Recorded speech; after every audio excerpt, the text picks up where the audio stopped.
महामस्तकाभिषेक चल रहा है, तो महामस्तकाभिषेक की तैयारियां कब से चालू हो गई थी और इससे केंद्रीय समिति से लगभग कितने महानुभाव जुड़े हुए हैं? लगभग 2 वर्ष से हम तैयारी कर रहे हैं और इस समिति से 500 लोग तो जुड़े ही हैं। वैसे तो सारा देश जुड़ा है, पर जो सब कमेटीज़ हैं उसमें 500 या उससे भी थोड़े ऊपर ही हो सकते हैं। क्या इस महामस्तकाभिषेक में भारतवर्ष के सभी प्रांतों से सहभागिता रही है श्रद्धालुओं के आने की? ये आज से नहीं, ये एक परंपरा रही है। इसमें सारा देश क्या विदेश भी जुड़ जाता है, क्योंकि बाहुबली भगवान के प्रति सबकी अपार श्रद्धा है। और जगह भी बहुत होती हैं प्रोग्राम्स, और जगह भी लोग बहुत जाते हैं, पर श्रवणबेलगोला बाहुबली भगवान का एक विशेष जुड़ाव है। छोटे से छोटे गांव से लेके बड़े से बड़ा शहर, एक एक जन इससे जुड़ जाता। इस बार हमने अनाज की मुहिम चलाई थी, उससे देखिए गांव गांव शहर शहर का बच्चा बच्चा जुड़ गया। और इसकी विशेषता रही है कि श्रवणबेलगोले में आकर सब एक है। कोई उत्तर दक्षिण पूरब पश्चिम कुछ नहीं, सब एक हो जाते हैं यहाँ के। सुनने व देखने में आया है कि यहाँ पर विदेशों से भी कुछ पर्यटक आए हैं, कुछ मेहमान आए हैं। क्या वो पर्यटक हैं या वो धर्मावलंबी हैं, भगवान बाहुबली के दर्शनों को आए हैं? देखिए, यहाँ दोनों ही आते हैं। ये जो पर्यटक है जिसको आप कह रहे हैं, टूरिस्ट हमेशा रहता है, उनको बाहुबली भगवान के प्रति एक विशेष लगाव है, जुड़ाव है। वो उसमें पढ़ते हैं और मैप पर देखते हैं, तो उनको हमेशा यहाँ पर फॉरेनर्स रहते हैं। और हमारे इसमें जो आए हैं वो सब धर्मावलंबी हैं, वो सब धार्मिक उससे कलश करना चाहते थे, इसलिए सब लोग आए हैं। सबने बड़ी मेहनत की है, क्योंकि इसके लिए बहुत पहले से प्रोग्राम बनाना और जो भी उनको करना। पर ये है कि एक एक जगह से कितने लोग आए हैं मैं ये आपको बता नहीं सकती। दे आर सो हैप्पी कि कल हम उनका सम्मान करने के लिए गए थे। They were laughing, they were dancing, they were so happy कि मेरे पास शायद शब्द ना हो उनकी हैप्पीनेस बताने के लिए। संपूर्ण आयोजनों में यहाँ जो श्रवणबेलगोला में जितने भी आयोजन होते हैं, स्वामी जी की महत्वता दिखाई देती है। इतने बड़े एवं विभिन्न आयोजनों की स्वामी जी किस प्रकार सुनियोजित करते हैं? परम पूज्य स्वामी जी एक विशाल व्यक्तित्व हैं, जो आज से नहीं हमेशा से करते आ रहे हैं। पर इस बार तो उन्होंने बहुत ही ज़्यादा अपनी सूझबूझ लगाई। और स्वामी जी की एक सोच बड़ी ज़बरदस्त है। वो आज का नहीं सोचते, वो आगे 10 साल 15 साल आगे का सोचते हैं।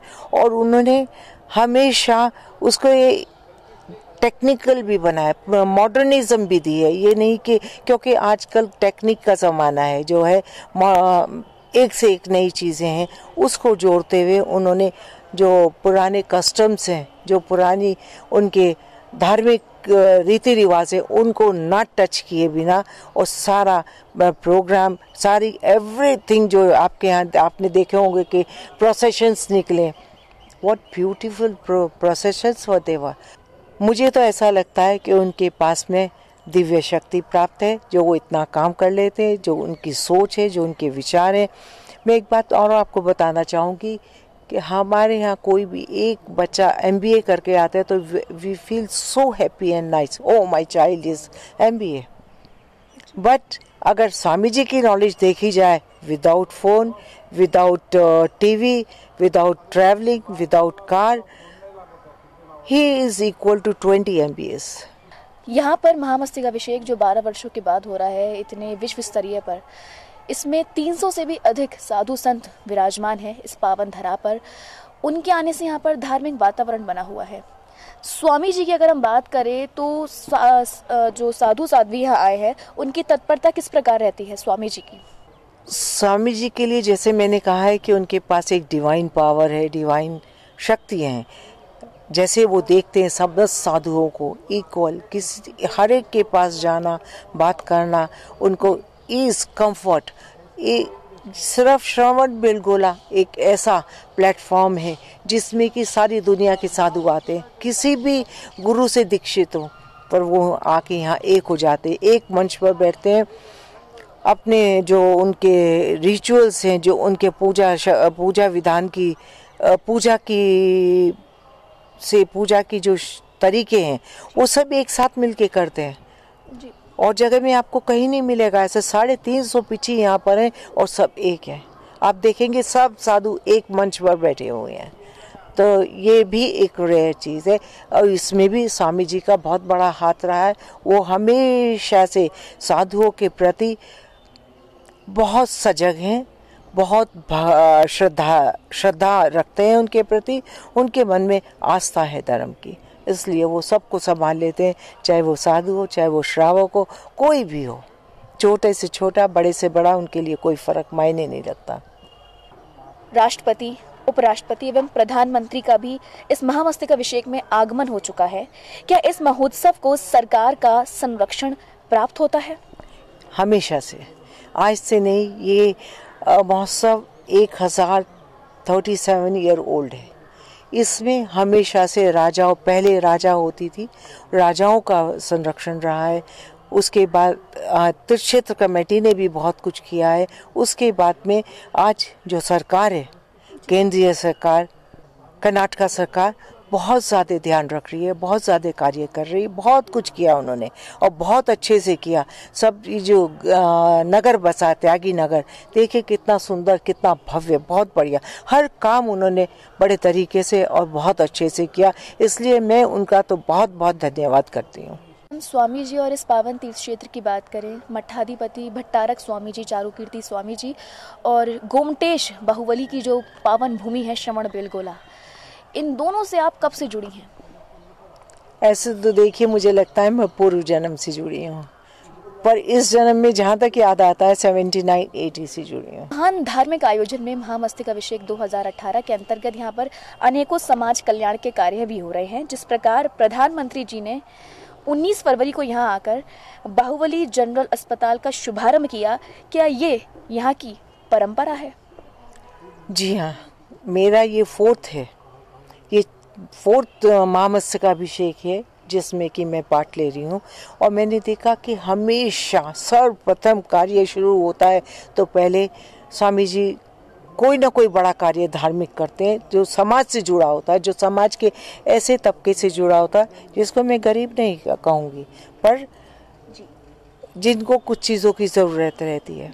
तो इस बार भी, पहली बार भी मैं जुड़ी थी तो बहुत कार्य हुए थे। इस बार भी स्वामी जी ने स्टार्ट किया डेंटल नॉर्मली कोई नहीं करता, क्योंकि dental is little difficult.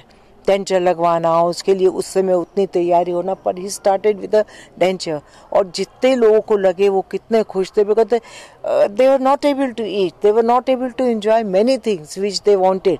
So this time उनको डेंचर लगते ही दे वर सो हैप्पी। ऐसा लगता था कि मतलब इनको आत्मिक शांति मिली, आत्मिक शक्ति मिली है। हर गांव में, हर घर में एक इतनी बड़ी टोकरी जाती है जिसमें कि एक घर का 1 महीने या 20 दिन, कितने दिन नहीं कह सकते, अकॉर्डिंग टू द फैमिली है, वो जाता है, जिसमें कि कपड़े, हस्बैंड वाइफ के कपड़े और घर का पूरा अनाज, और उसके साथ में मतलब ऐसी छोटी छोटी चीज़ों को भी रखा जाता है कि जो देख के यू फील सो नाइस कि वाह, well taken care of. And ये लोगों को कितनी आत्मिक शांति मिलेगी कि हमारे घर में ऐसा आया, और खुशी खुशी लेके जाते हैं। चाहे वो थोड़ा ऊंचे लेवल के भी हैं, but they all take with full of happiness. They feel proud, they feel that they got from mutt. So that Swami ji छोटी छोटी चीज़ का ध्यान रखते हैं जिससे कि सब लोग बहुत खुश हैं, हर गांव वाला खुश है, सब स्वामी जी। मैं तो एक बात कहना चाहूँगी, हालांकि शायद मुझे नहीं कहनी चाहिए, आई थिंक स्वामी जी हमारे जैन समाज के अमिताभ बच्चन हैं। मैनेजमेंट गुरु श्रवणबेलगोला के, अगर हम उनको मैनेजमेंट गुरु भी कह सकते हैं, जो पूरा देख रेख कर रहे हैं श्रवणबेलगोला पर, क्या आपने ही बताया कि वो हर गरीब लोगों की सहायता करते हैं, क्या वो हर समाज के लिए सजग रहते हैं? उनका समर्पण भाव हर समाज के लिए रहता है? वेरी ट्रू, वेरी ट्रू, उनके लिए भेदभाव नहीं है। उनके यहाँ सब गुरु आते हैं, किसी भी आप मठाधीश को देख लीजिए, सब उनके पास में आते हैं। और हर हर स्पेशली उनके दिल में दया भाव बहुत ज़्यादा है, और वो हर ऐसे इंसान से जुड़े हुए हैं जिसको कोई परेशानी है, जिसको कोई जो अपने मुख से कह नहीं पाता पर थोड़ा परेशान है, वो एकदम हेल्प करते हैं। उनकी सहायता हमेशा हर समाज के तबके को रही है। और अभी आप देखिए उनकी पॉपुलैरिटी किस कदर है। जब वो बाहर निकलते हैं तो एक भी वहाँ बंदा नहीं होगा, बस स्वामी जी बाहर आते ही देखिए क्या भीड़ का जमाव होता है। आप देखते हैं वहीं कहीं से तो फोटोग्राफर्स आ जाते हैं, कहीं से तो इतने लोग निकल के आ जाते हैं कि उनका चलना फिरना मुश्किल हो जाता है। So he is like a celebrity. धन्यवाद जी आपका। जय जय। Thank you, thank you, thank you.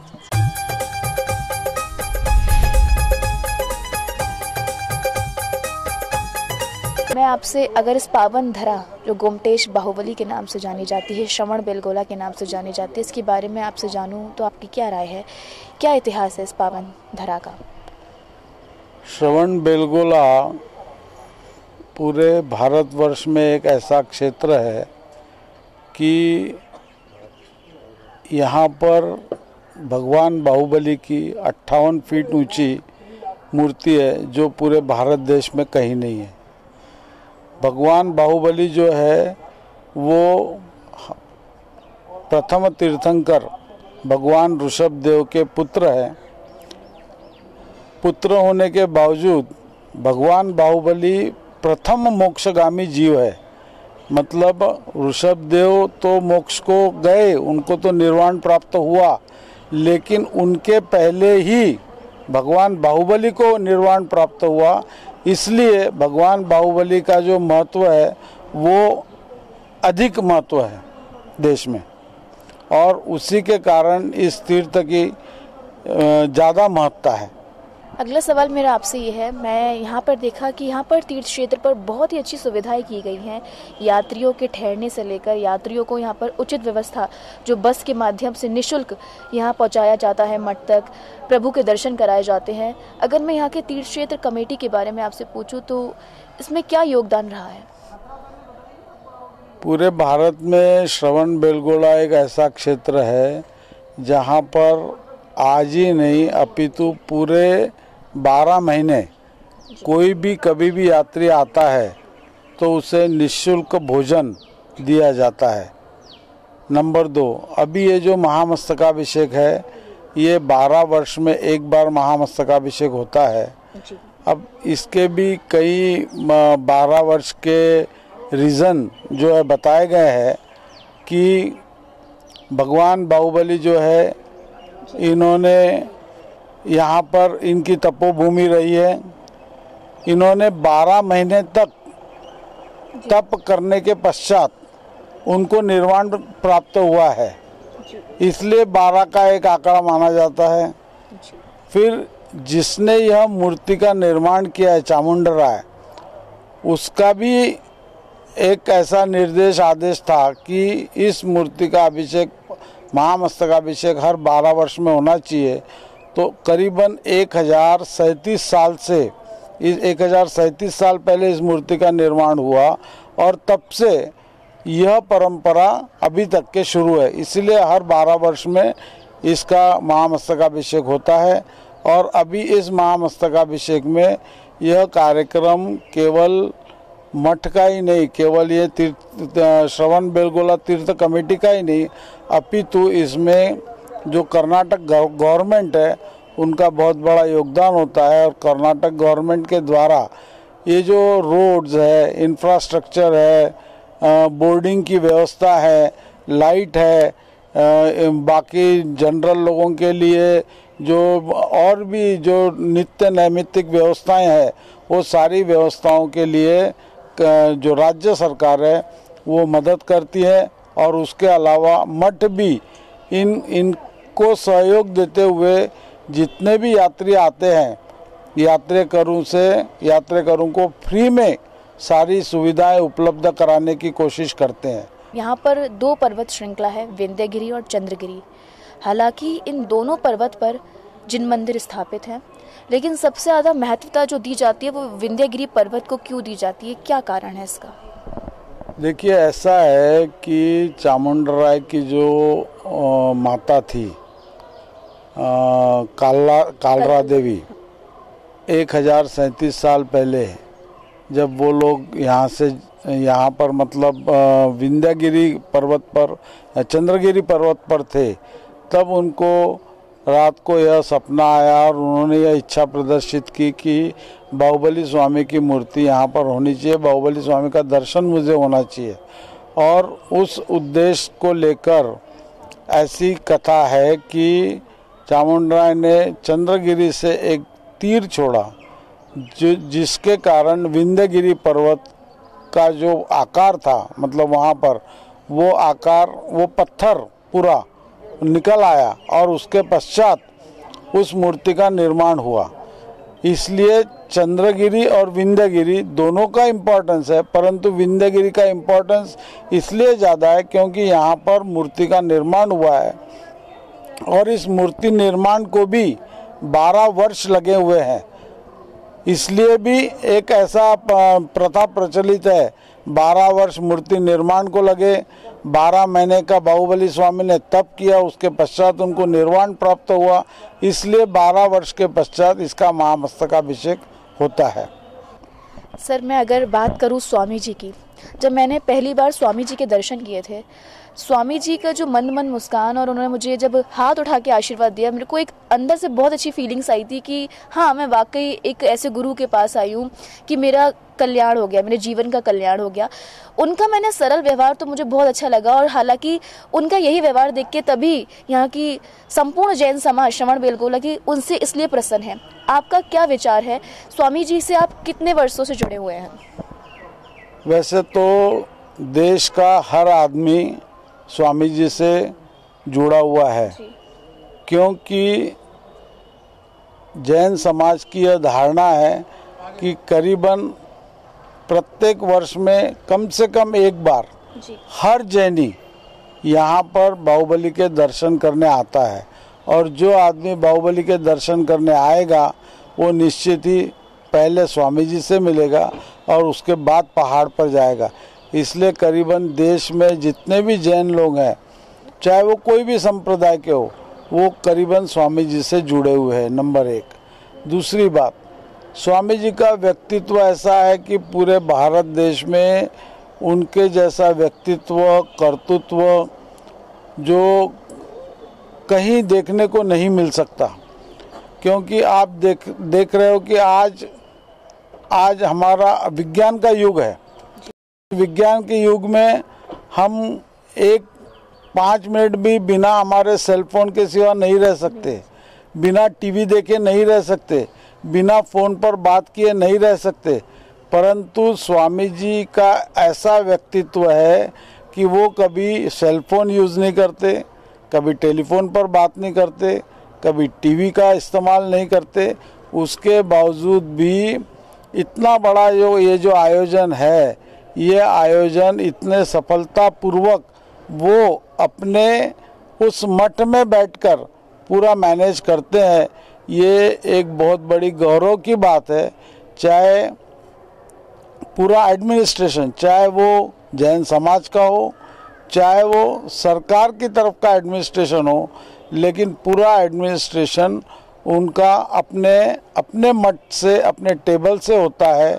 और उनके इस व्यक्तित्व के कारण, केवल व्यक्तित्व ही नहीं है, व्यक्तित्व भी है, चारित्र भी है। उनका चारित्र ऐसा है कि जो आज हमारे मुनि महाराज है, मुनि महाराज जैसे 24 घंटे में एक बार आहार लेते हैं, जब आहार लेते उसी समय पानी पीते, फिर उसके बाद किसी प्रकार का, चारों प्रकार का आहार नहीं लेते, वही क्रिया, उसी प्रकार की क्रिया स्वामी जी की है। स्वामी जी कभी पादत्राण नहीं पहनते, स्वामी जी कभी 2 बार आहार नहीं लेते।